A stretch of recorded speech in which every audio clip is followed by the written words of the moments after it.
Back to the Action News 5 digital desk. The USAA insurance company conducted a survey and it showed less than half of adults understand the true meaning of the Memorial Day holiday, as well as what's the appropriate way to greet a veteran in acknowledgement of Memorial Day. Now, I'm about to bring on a guest here in the Action News 5 digital desk to not only talk about that, but to talk about 645,000 poppies. It's part of USAA's Poppy Honor Wall that will appear on the National Wall in Washington, D.C.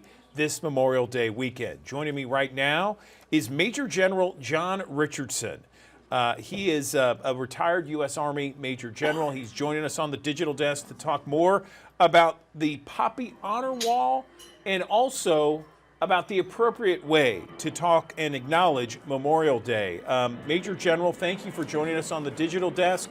Let's talk about, first off, the wall that looks like you're in front of. Is that correct? Good morning. Yeah, good morning, Andrew. Thanks for having me. Yes, I'm sitting in front of the USAA Poppy Wall of Honor. And behind me, you can see just a portion of the 133-foot wall that displays over 600,000 poppies, each one representing an American who gave their life in the service of their country and for our freedoms. And we're here on the National Mall, as you said, near the Lincoln Memorial and the Korea War Memorial, a temporary installation for the 3 days preceding Memorial Day. Now, I understand, John, that this is a wall that stretches for 133 feet to honor the more than 645,000 American service members given their lives in service to our country. This is since World War I.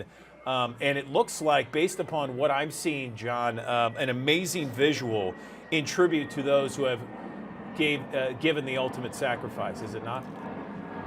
It is, and it's a powerful and inspirational memorial, and we hope to have close to 10,000 visitors this weekend, and they'll be immersed into this wall that on one side has the 600,000 poppies, but on the other side has some elements of education. It demonstrates by war how many service members have given their life for this country.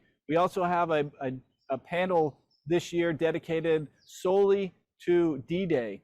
This year, on the 6th of June, is the 80th anniversary of the D-Day invasion, where 73,000 Americans joined another 80,000 allies in the invasion of Normandy, and 2,500 Americans gave their life on that day as the U.S. led the world in ridding Europe and the Pacific of fascism.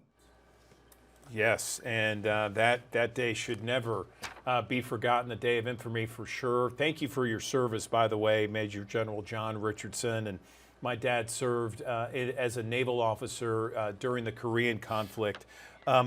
What is the proper and appropriate way to greet someone when talking about the Memorial Day weekend? That's a great question. The nation has two national holidays for service members. We've got Veterans Day in November, and it's absolutely appropriate to wish a currently serving service member or a veteran Happy Veterans Day. It's a celebration of their service. Memorial Day is different. Memorial Day is solely dedicated to the remembrance and honor of those who gave their life for their country. So as a veteran and as a former active duty service member, I actually felt a little uncomfortable when people would come up to me and thank me for my service on Memorial Day. It was well-intentioned and it was sincere, and I did appreciate it, but I would have much rather that they found a way to honor and remember those who gave their life for this country on Memorial Day. You know, we have so many patriotic people here in West Tennessee, North Mississippi, Eastern Arkansas, John, and they want to do the right thing, and they want to make sure that they honor and remember appropriately on Memorial Day weekend all those veterans and service members who gave the ultimate sacrifice. What is a good way for them to appropriately recognize this holiday? So I would encourage folks to go to usaa.com/Memorial Day, and there's a comprehensive list of opportunities to remember and honor our service members. But it can be something as simple as wearing a poppy on your dress or your jacket, like I'm doing here today, or flying the American flag at half-staff, visiting a national cemetery, or even your local war memorial. And then on Monday, on Memorial Day proper, at 3 o'clock local, the United States will observe a moment of silence to remember and honor those 600,000 plus Americans that gave their life for our freedoms. And I'll tell you, Memorial Weekend, people will be out having barbecues in the backyard, traveling to see friends. It's the opening season of summer. Swimming pools are open. And I would tell you, those 600,000 Americans who gave their life, they want you to celebrate Memorial Weekend that way. They want you to enjoy the freedoms that they made the sacrifice for.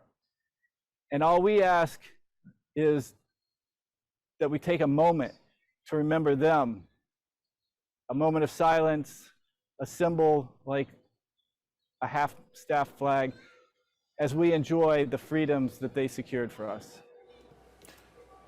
Thank you so much, Major General, U.S. Army John Richardson, joining us on the digital desk. We really appreciate your time. Thank you for your knowledge and information. Obviously, thank you for your service as well. And we appreciate everything that you've done to illuminate us to the Poppy Wall, the honor wall there in Washington, D.C. We appreciate it.